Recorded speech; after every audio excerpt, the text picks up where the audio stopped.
Our next speaker is Tom Coolbaugh, and Tom is with Exxon Mobil, and he is going to be talking about future scenarios. Tom? Thank you. It's a pleasure to be here. I always like coming up to New England. I actually grew up just south of the border in Massachusetts, so it's always good to come back, especially this time of year. So I'm going to talk to you a little bit about future scenarios. I had the good fortune of working with Deb on the National Research Council study on U.S. Arctic spill response, and as the API representative. So it was, I concur with everything she just said. So I'm going to talk about future scenarios in a little bit different way. I will actually mention inland and Arctic, so at least I can say I met the obligation that Nancy gave me. So we'll go on from there. So there are a number of things we look for, and it's really what kind of scenarios do we need to look at from the oil industry in particular. And I'm going to draw from some materials that we've been developing over the last few years following the Macondo spill response.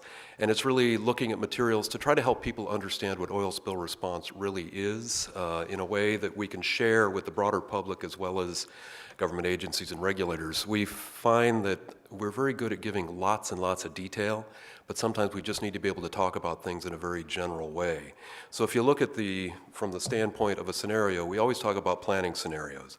And what are the potential impacts, what kind of response options, and that's the toolbox that I think everybody has been referring to the last couple of days. And our goal is to really make sure that no matter what the scenario is, we understand what we can do about it within the context of that specific incident that may occur. When we look at the different kind of scenarios, you won't be surprised, there's an inland scenario, there's a subsea scenario, but then it's the typical things such as onshore, offshore, and it's anything we can think of, whether it's in the Arctic, the west coast of Africa, Southeast Asia. It's the challenge of trying to put together some approach to at least understanding what we can or can't do with the response tools that we have. The processes that we use, and this shouldn't be too unfamiliar, looking at what works, what can we actually get to work from a feasibility standpoint, but everything was within the framework of net environmental benefit analysis that you've certainly heard over the last day or so as well. But then from a regulatory standpoint, what are we allowed to do, and then move forward with that. So we like this sort of a compass approach, looking at what we can do from a spill response scenario. Again, applying that wherever we might operate. But it's not static. It's really looking at what we can do before a spill, during a spill, after a spill, and how do we learn to sort of cycle that back through with lessons learned to make sure that we improve the next time around. I think we all agree that it's not a matter of if, but when, and the question is where, and then what can we do about that within this oil spill preparedness and response framework. That's really what we want to use as the context for an oil spill response. And I just want to highlight here, so I'm here, I guess, representing the industry through either the API, the American Petroleum Institute, IPECA, which you may or may not have heard of, but it used to be the International Petroleum Industry Environmental Conservation Association. Now it's just IPECA. And it really is that international organization that we all have the same industry members, and then the International Association of Oil and Gas Producers. So following 2010, there have been a number of projects through joint industry efforts to really define a number of different things that we can develop, either through tools to talk about oil spill preparedness and response, but also looking at some research that we can do to at least make things better. But I lead through those a number of efforts on dispersants in particular. That tends to be my framework for an oil spill response. We were up in Valdez several weeks ago for our, I guess it's every 4 years, it's a response drill that we need to do as an operator up in Prince William Sound. And I'm the technical specialist for alternative technologies, but what that really comes down to is in situ burning and dispersants. And I'm going to be the person who's always there talking to the state and the federal and whoever local organizations are there about why we want to consider dispersant use. In whether it's cold water, warm water, to me, it depends on what's the situation where we can or can't use that. But I just wanted to highlight these products that we developed through both the API and then the IPECA OGP efforts in what we call sort of a, well, whether it's study, read, scan, or glance, it's that ability to share information in a way that's easily understood and available without dumbing it down. But we have materials on dispersants, oil spill preparedness, tiered response, NEBA. These are all available online, and there are also videos associated with them too. I guess I can't use a certain name of these types of videos, but it's a digitally downloadable type of thing that you can then play on your digital piece of equipment so you can watch them. So, specific focus areas, and this is where at least I can talk about the Arctic and inland, certainly are areas of interest for the industry. We just heard about the fact of the undiscovered resources potentially available in the Arctic. I was just in Calgary last week talking to Imperial Oil about an effort we have in the Canadian Beaufort Sea that we're looking to put in an exploratory well in the not too distant future. And the time scale on our scale is a little bit different. We were talking about the academic world yesterday, about publish and perish and all that. This well that we're looking at will be put in 2021, which is really soon for the oil industry.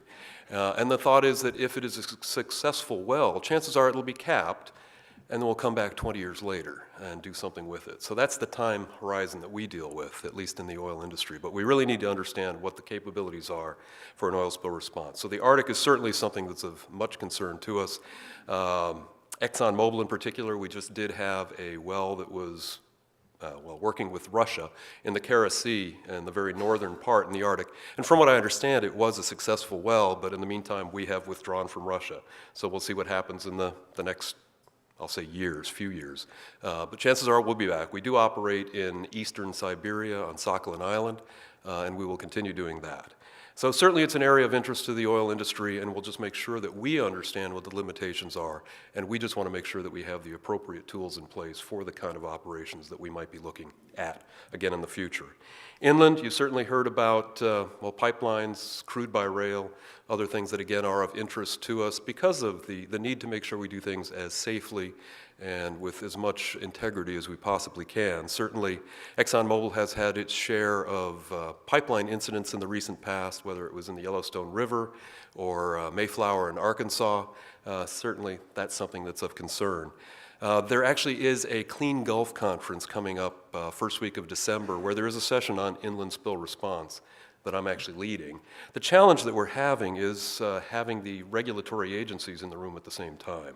The Pipeline Hazardous Materials Safety Administration was going to be on my panel, and they withdrew last week, and so it leaves us with a hole of how to talk about that. So we will continue pushing forward just to make sure that we understand what the challenges are. I know the comment about the 60-year-old pipelines, the comment we had about the pipeline leak we had in Arkansas was, why did you put a pipeline under my driveway? Well, the pipeline was there 60 years ago. The house was put in 5 years ago. So we need to at least understand what the challenges are. So inland is something we will continue to worry about. There was the EPA used to do the Freshwater Spill Symposium, and we actually did a talk there on inland response, and that's what that picture is in the bottom right. And we do have emergency response trailers scattered around North America just to be able to respond within hours if we happen to have an inland response.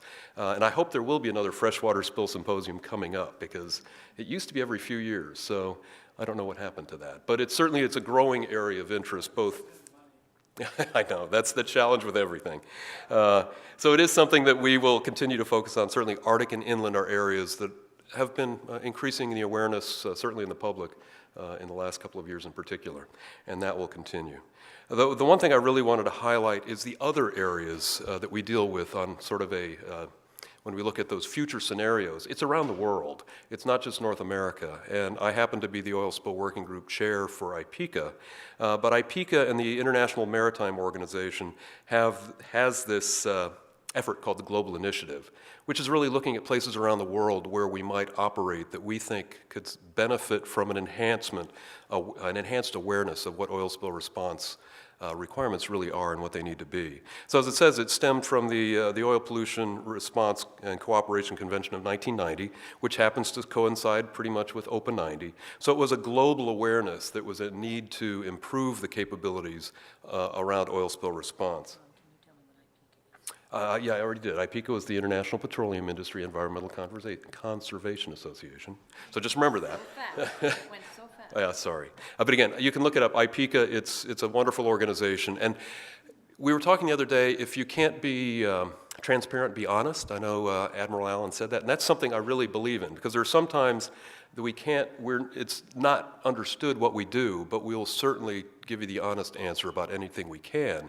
The challenge I have is that who's the trusted source? We know that it's not ExxonMobil. I think it is, but the public does not.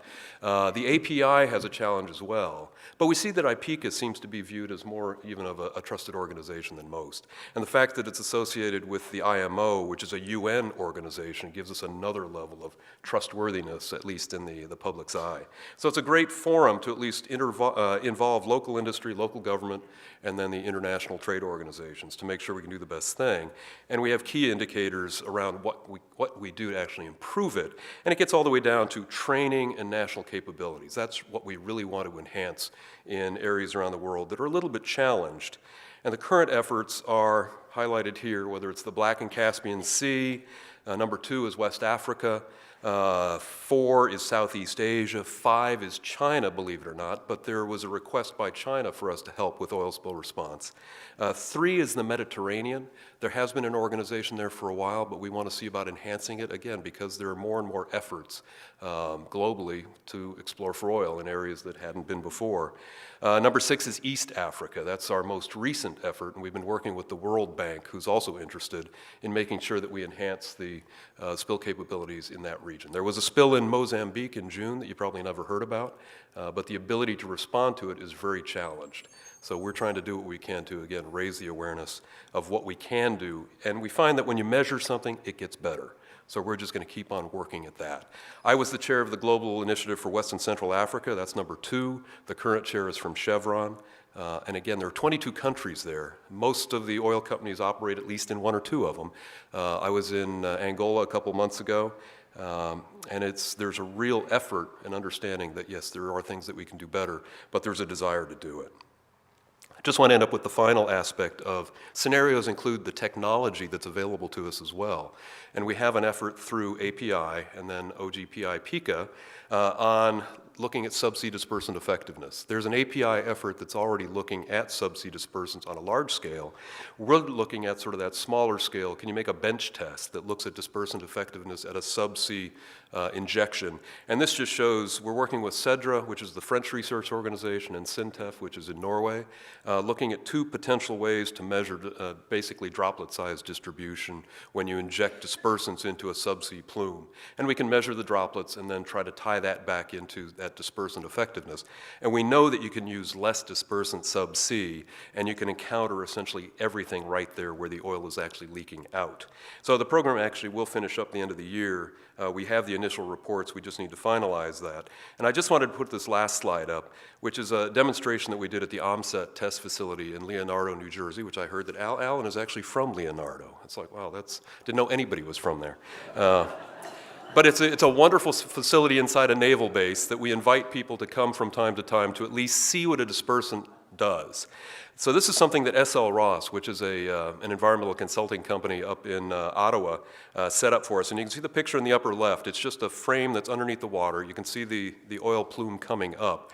This is it's multi-million gallon water tank that gets cloudy fairly quickly. Some of these droplets are so small, they obscure things pretty quickly. So if you go to the surface then, that first thing you see in those first top frames is undispersed oil just rising up through about 8 feet of water. And I need to finish in just a second here. And as it gets to the top, you can see how the oil is black, it spreads, it sits on the surface, and that's what oil would do if you don't do anything to it. The next set of slides, it's that continued run where now we're injecting Corexit 9500 at roughly a 1 to 100 type dispersant oil ratio. And you can see it start to come to the surface, but very quickly you'll notice that it doesn't actually surface. It stays as a plume of very small droplets, or actually I like the phrase a mist. It's very small droplets that dilute very quickly, and they never surface, and that's what the whole response of dispersants is really about, how to keep it off that surface, and that's that traditional sort of, we call it cafe au lait, that you would see for a dispersed oil that's effective. And I think that's my last slide. There are the websites if you want to go and look at more. Thank you.